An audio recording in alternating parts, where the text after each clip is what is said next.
everyone, Helen here. How are you today? I hope you're okay. And welcome back everybody who's been here lots of times before, and a big welcome if you're new or if you haven't been around for very long, if you've just found me. I'm chatting to you today from my craft room, and I live in Durham in the northeast of England, and some of my time I'm a piano teacher and the rest of the time I'm either making things or out enjoying the fresh air and the countryside. And so today, although normally when I'm in my craft room I have various craft projects to show you, I've only got one to show you today, and I have been busy with a few others, but not as busy as usual, and I haven't been doing any crochet at all. I think I told you a couple of weeks ago that I've developed very achy arms and a painful elbow, and so I think it's the crochet that has been irritating it, and so I've decided to take a break from it. So my two blankets that I'm working on are sitting there looking at me saying, when are you going to finish us? But I'm having to take a break at the moment. I can knit without it hurting my arm too much, but I'm only doing that for short bursts of time. So I have actually been doing a few little projects, and I will share those with you. And I've been doing some sewing as well, some hand sewing, because that's obviously not so, it's a bit gentler, I think, on the muscles. But I have got this one finished project to show you. And mostly today I'm going to be chatting about just how I'm feeling a bit more organised than I was. We're into February now, and finally maybe I'm ready to start the year. I chatted to you at the beginning of the year, didn't I, about just taking things slowly as you like. You don't have to be all ready for the off at the beginning of January. It can take a while. And at the beginning of January, I was just feeling particularly stuck. It was really, the main cause was my very messy, overfull craft room. Because I do spend a lot of my time here, this is kind of my main place of relaxation through the day anyway.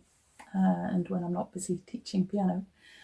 And so it just became a place I didn't even want to be in, and I didn't know what I wanted to do, I was just really, really fed up with it. And I had felt like that from back in November, and made a start on getting it all sorted out, and took lots of advice from you lovely people who said just do it in small amounts of time each day. And so I was spending 10 or 20 minutes a day on my room, and it did start to see a little improvement. But then December came, and I was so busy in December that and of course I wasn't putting things away, so it got a bit messy again. So really we got to beginning of January, and I thought, right, I've just got to take some major action here, otherwise I'm never going to get anywhere. So I decided I needed to spend longer amounts of time on my craft room. And so I decided in the first place that one of the things that was really annoying me was that I didn't have a free table to work at, to do journaling and just any projects where you need a surface where that's helpful. If you're doing sewing projects, you need to lay things out or cut things out. And my whole table was just taken up by my computer monitor, great big monitor, and all the stuff that goes around it, speakers and, So the first thing that I did that kind of stopped me from feeling so stuck was to move my computer out of here, and Phil very kindly spent some time and created me a lovely new computer workstation in the room next door to my craft room. It's a tiny little guest room, And what he did was to add a desk basically between the two units that were in there, the storage units in there. And so he cut down a piece of wood that actually had been a desk in another room once upon a time. It's just so nice in there. It's actually the coziest room in the house because it's got a room on each side of it, and it's only small, and it's a really lovely little space. I've added things to make it my own and to make it cozier. So I've got a pom-pom garland hanging up and some origami birds that I made ages ago that I've put onto strings. I've taken some of the dolls into there to sit up on the shelf, and I put up a little wall hanging, a beautiful wall hanging of a hare that I bought from one of my favourite artists, who's called Karen Davis. Yeah, so anyway, so I got myself all settled with that, and it was so nice. And honestly, that just released a huge amount of energy into me to get on with reorganising my craft room. And the first thing actually that I did was to move this table, because it was actually nearer that way. And in fact, it did block off the settee that's over the other side of the room. And so it was lovely moving it back here. And I'm now sitting in quite a cosy little corner here. It's kind of opened up the rest of the room. I will show you photos to demonstrate what it's like eventually. But yeah, so that was the first thing.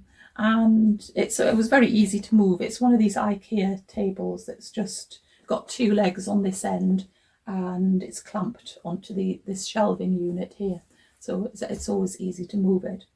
And because the top of the desk was a bit kind of old and ropey, I bought a plastic covered tablecloth to put on here. And so I like that very much as well.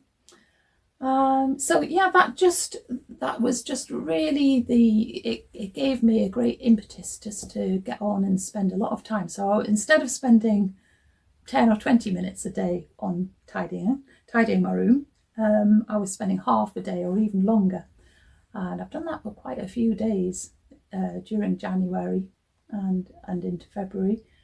The first thing that I needed to do after moving the table was to move what was in the shelves here, because what I wanted here were things like notebooks and pens and pencils, paints and paintbrushes, and all sorts of paper and journaling equipment and things. So I wanted them there, and they were kind of spread about there. Well, they weren't even organised all together. So the first thing I had to do was to move out all the fabric. I had felt and fabric here, right here, and so I had to move all of that out onto the table, and then moved over a shelf over there which had books and notebooks and things on.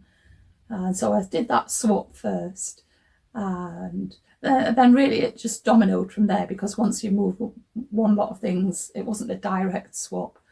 Then I started to thinking about how to arrange everything else.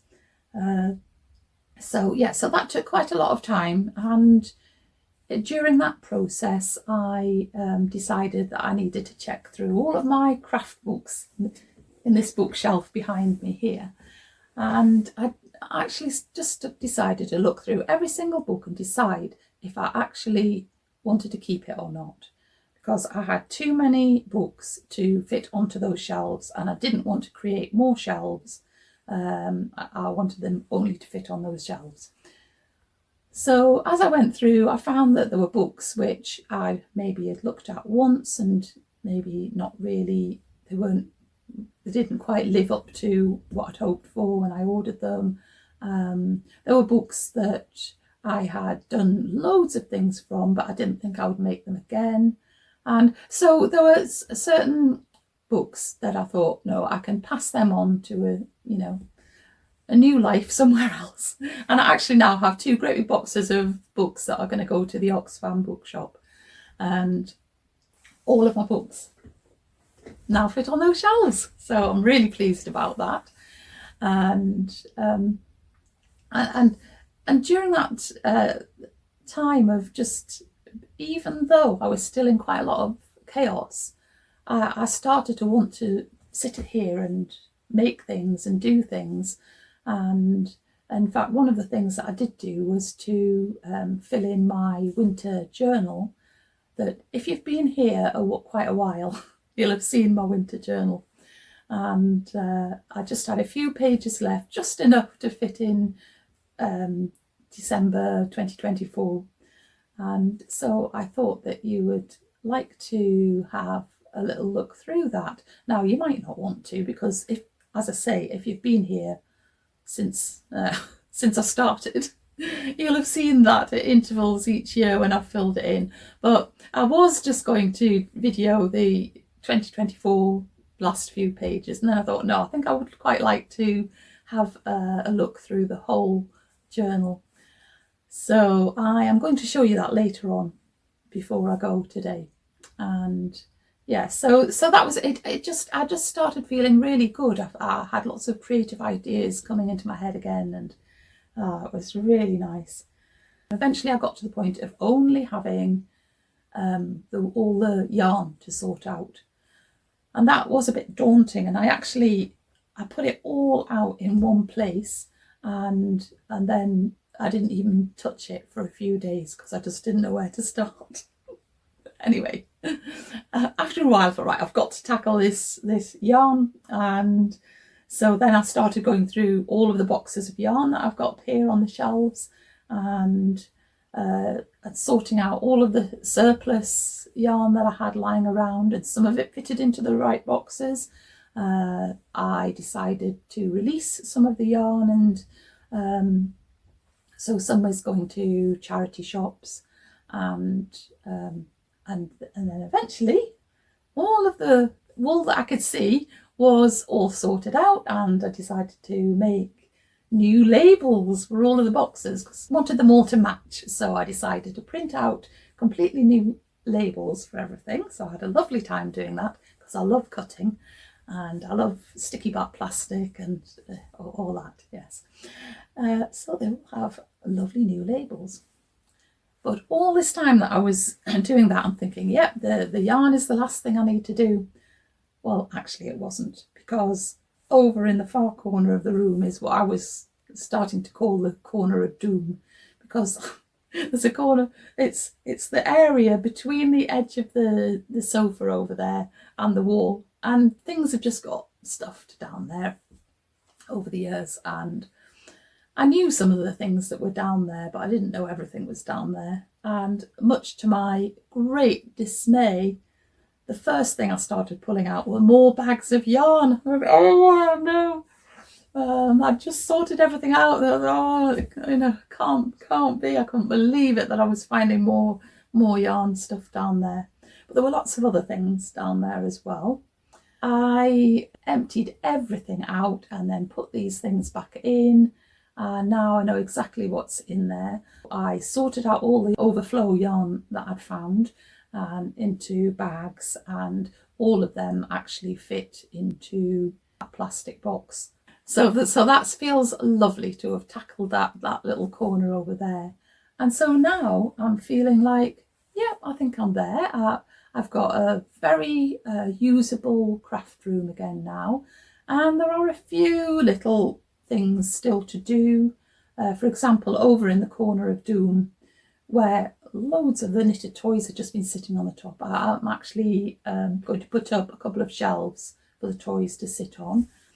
And there's one or two things around on the floor, but I'm not trying to make it a pristine room. It's a working craft room, and the one thing I'm going to try and the promise I've made to myself, I'm trying to keep, is that I'll do a tidy every Friday morning.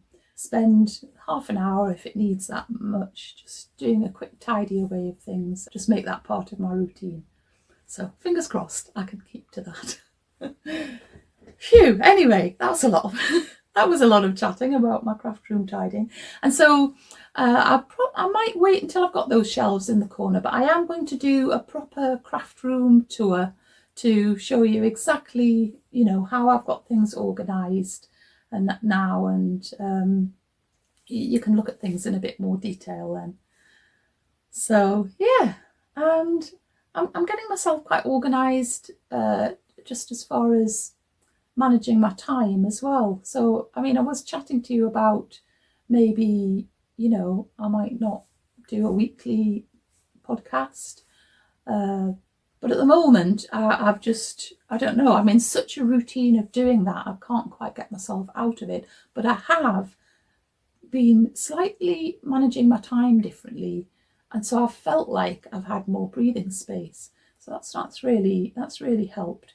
And one of the things that's been really helping me is that I've got an extra diary to my usual diary. I don't normally have two diaries. I do use the calendar in my phone for keeping appointments and things in there. So I've never really had an appointments diary, well, not for a long time anyway. But I decided to try having a diary that I was just going to write lists into. So I have my diary with my finished diary cover, which I'm going to show you in a minute, that I write in that every day, at the end of every day, to say what I've done. But what I decided to try out was having a diary with a page a day to write in my lists of what I wanted to do each day. But there's a whole psychological thing about lists, is that, you can feel really daunted if you end up with a really long list. So what I'm doing is only writing on 4 or 5 things for the start of a day that I need to get done. And then I'm making use of this sticky notes folder that my lovely friend Margaret gave me, thank you. And so it's got sticky notes of different sizes in it. And I'm using those to write lists of things that I know I want to do at some point, but which I don't have to fit into any particular day, or it's not kind of an immediate thing. And so I've been sticking those post-it notes in, and one post-it note might be for, correspondence, emails that I want to write or something, for example. Another post-it note might be jobs that I need to do for my piano teaching, and other might be craft projects and things. So and then it means that I can stick these post-it notes in, but they can move along the days, or I can go back and have a look and see what's on the list. So that system is working really well at the moment. It's just really tweaking the way that I use lists, but psychologically it's the right thing for me anyway. So now to my diary cover. So I showed you a couple of weeks ago that I was attempting to make a patchwork diary cover, and I got so far, and I had lots of really helpful advice, and it was thank you anybody who left a comment and suggested how I could move on with it, because to be honest, I didn't really think it all the way through. When I started it, I didn't think it through properly. I knew I wanted to do some patchwork with some hexagons, and I knew that it needed to be, a certain size. But for one thing was, I never even thought of doing half hexagons to give a straight edge. So I ended up with this, as you may have seen, thing with not a straight edge. And so I don't really know what to do about that. So anyway, so I found a solution because lots of you had given me lots of different ideas, and I've made a little video just to show you how I finished off making my diary cover.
So yes, so there we are, a finished diary cover, and I'm pretty pleased with it.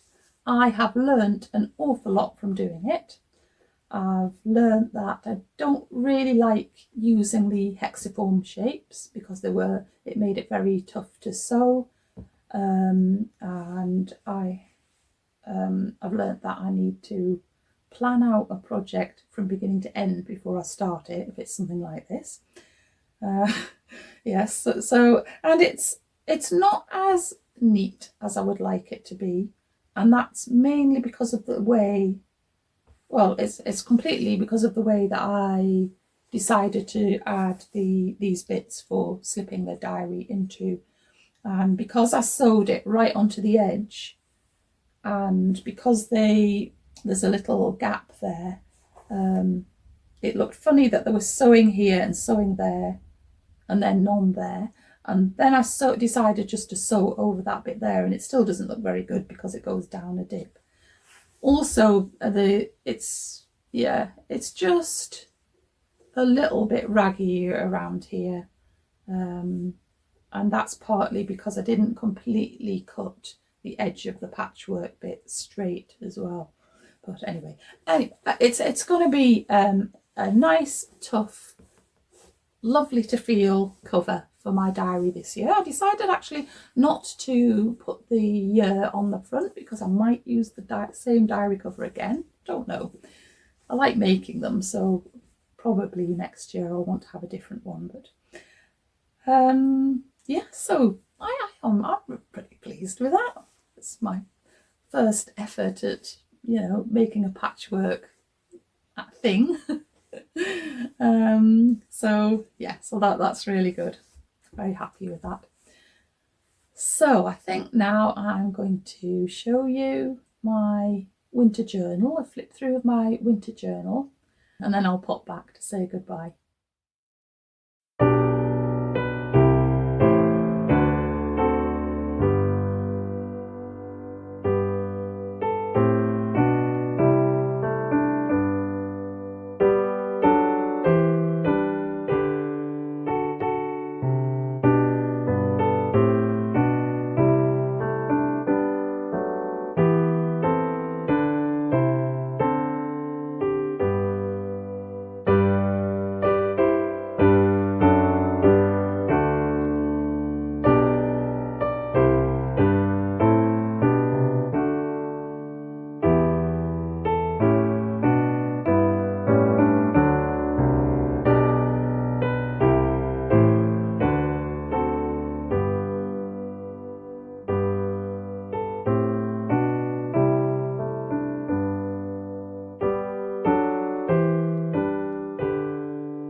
Okay then, so I am really going to say goodbye to you now. Thank you if you've stayed with me all the way through to the end. Well done. And I'll be back again very soon with more chatting, or possibly a bit of camper van trip, if I get that done in time. I'm hoping that next week's will be a camper van trip, or it might be a craft room tour. That'll be coming up soon as well. So anyway, you'll have to come back next week to see what I've decided to share with you. And until I do see you again, keep yourself nice and busy and take great care of yourself. I'll see you again very soon. Okay then, bye.